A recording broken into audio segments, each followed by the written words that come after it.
Page 237. People of your kind, or human beings, put on your jewelry at any time of your choosing. Pursue your enjoyments. Visit places of edification, and take pleasure in this and that, and eat and drink. But do not exceed the limits or boundaries in doing this, so that you always do rightful and fair or responsible things, so you do not get very badly out of the control of the good human nature, and do not fall prey to immoderacy. And do not wear jewelry for gods and tin gods, but only in accordance with your fancy for your beauty. And therefore also do not wear jewelry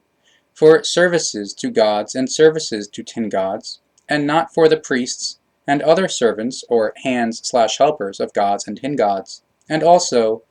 not for the false prophets and those who practice godlinesses or religions, and sub-godlinesses or sects/cults, and do not wear jewelry for the good things and the provision or subsistence that is given to you through the wellspring of the love, or creation, because truly it does not need your jewelry, and therefore jewelry is only intended for your own requirement for the sake of beauty, and as you act in this wise, you are connected to the truth for all the days in this life, and therefore this part of the teaching is given as a sign or evidence for people of your kind, or human beings, who have cognizance of the truth. Truly, through the laws and recommendations of the wellspring of the love, or creation,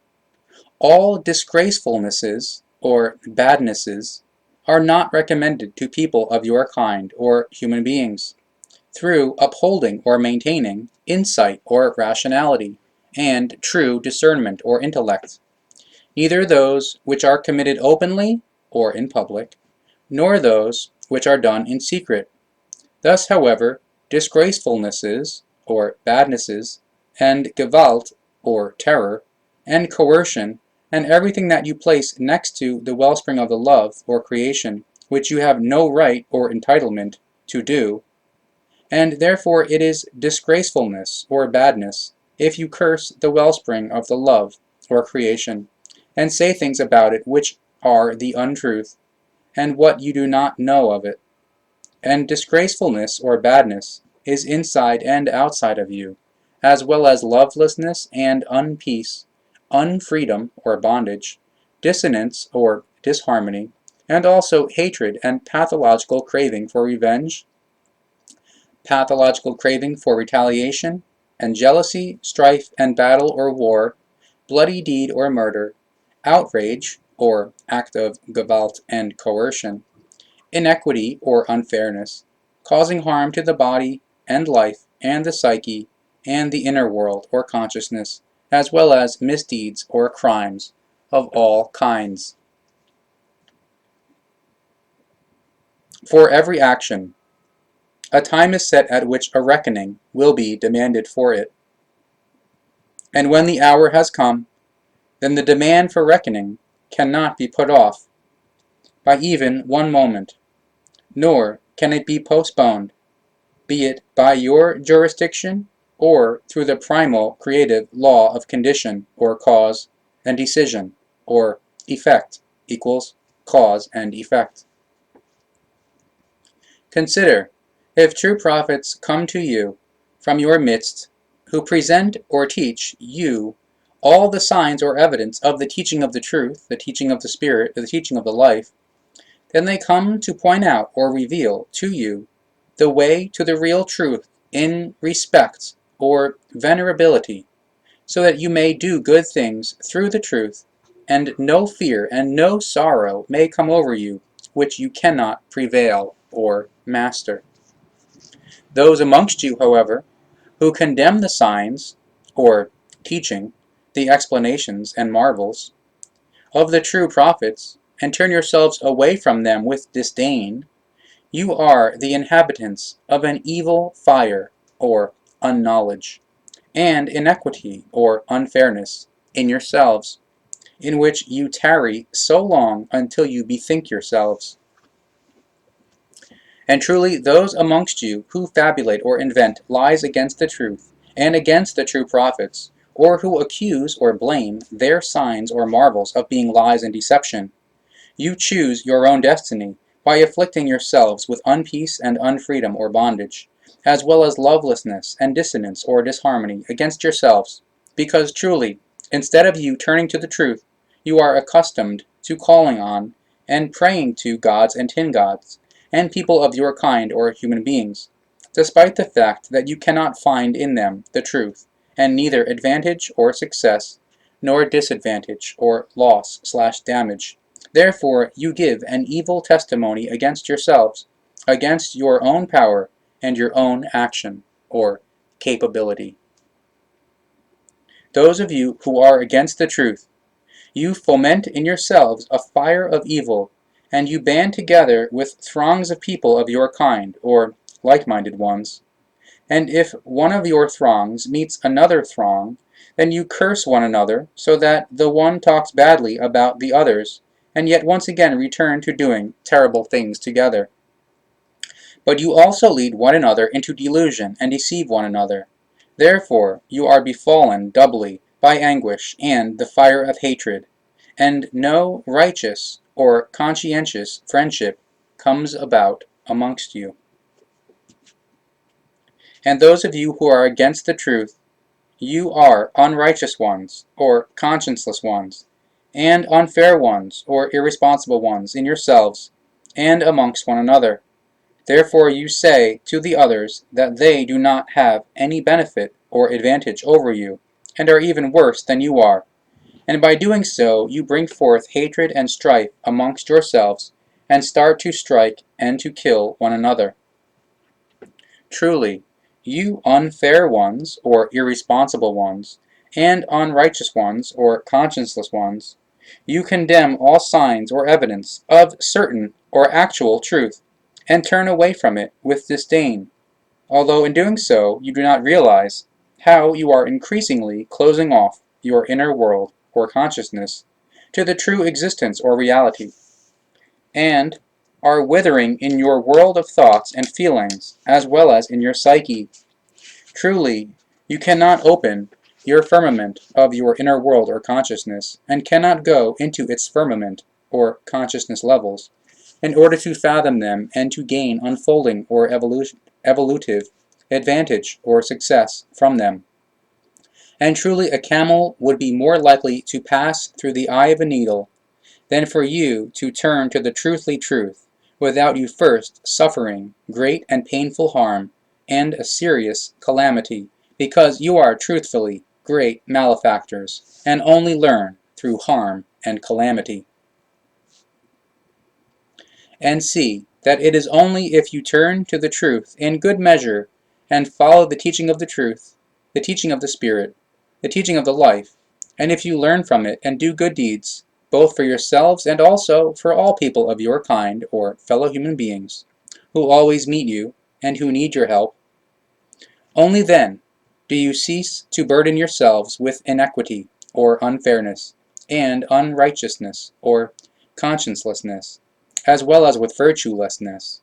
so that you find freedom and peace, and therefore also consonance or harmony, in your inner world or consciousness, and in its firmaments or consciousness levels. So you are no longer inhabitants of the shadow world or hell of evil in yourselves, and you can henceforth also dwell in true love in yourselves. And if you are knowing or conscious in the truth, and do good deeds from this, if you confirm or spread true love and freedom, as well as peace and consonance or harmony in yourselves and outside yourselves, amongst people of your kind or fellow human beings,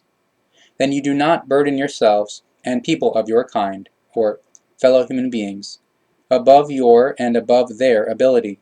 So you find well-being in your inner world or consciousness, and in your psyche, as inhabitants of your inner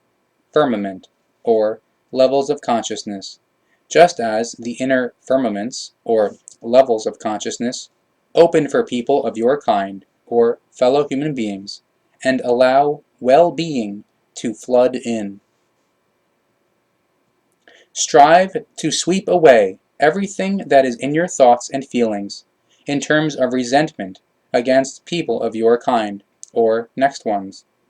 and sweep away everything from in yourselves which burdens you through strife and jealousy, through hatred and pathological craving for revenge, as well as through depravity, pathological craving for retaliation and vice, as well as through avarice and pathological craving for recognition or ambition/megalomania, and all other terrible things. Prize the true love and freedom in yourselves, as well as the peace and consonance or harmony, so that you may be rightly led or guided. And truly, you can only find the right leadership or guidance if you follow the truth of the laws and recommendations of the wellspring of the love or creation. Consider that at all times the true prophets only brought to you the truth for you to follow, and never lies. Call or say to yourselves that the true prophets have given you the teaching of the truth, the teaching of the Spirit, the teaching of the life, as an inheritance for you to follow it, and pass it on to your descendants, and for your descendants to pass it on to their own descendants, or children's children, etc., in turn, so that you and your descendants, and their own descendants, or children's children, etc., are rewarded for what is effected through following the truth teaching. See, if you follow the truth teaching, then you are inhabitants of the firmament, or delight, because you have found what the laws and recommendations of the wellspring of the love or creation teach. But if you do not follow the truth teaching, then you are inhabitants of the shadow world, or hell/dolefulness, because you cannot find what the laws and recommendations of the wellspring of the love or creation teach, and because you cannot find the truth through your own blame, since you are connected to the evil and unfairness, or irresponsibility, and not connected to the truth. Therefore you curse yourselves and turn yourselves into malefactors against the laws and recommendations of the wellspring of the love or creation. And those of you who are unfair ones, or irresponsible ones, and unrighteous ones, or conscienceless ones, and who are ones who curse the truth, you are at all times busily striving to make people of your kind, or fellow human beings, turn away from the right way of the truth, which you strive to make crooked, so that those who are uncertain or wavering may fall victim to you. Therefore, there shall be a separation between you two, between the fair ones, or responsible ones, and righteous ones, or conscientious ones, and the unfair ones, or irresponsible ones, and unrighteous ones, or conscienceless ones. This separation taking such a form that it is apparent through the characteristics of consideration, or kind of thinking/attitude, which attitude, or mentality, you are the child of. However, irrespective of which attitude or mentality you are the child of, respect one another nevertheless, so that peace may prevail in you and with you, so that you create the firmament of your inner world or consciousness in goodness, as you secretly hope it to be. And if you meet one another, and your eyes meet, then keep the peace amongst one another, so that you do not kindle a fire of ruin between yourselves, and do not commit outrages on one another, or are not acting with Gewalt. Truly, whether you are men or women who are attempting to reach heights of cognition and to recognize one another by the characteristics of your attitude or mentality, see to it that you are not arrogant or vain, but that you strive to it, that your effort or endeavor to obtain cognition regarding the truth bears good fruit. And if you follow the teaching of the truth, the teaching of the Spirit, the teaching of the life, then you do not have to swear false vows Rather, you can show benevolence to yourselves, so that you create a paradise in yourselves, and no fear of unright and no sorrow comes over you which you are unable to accept.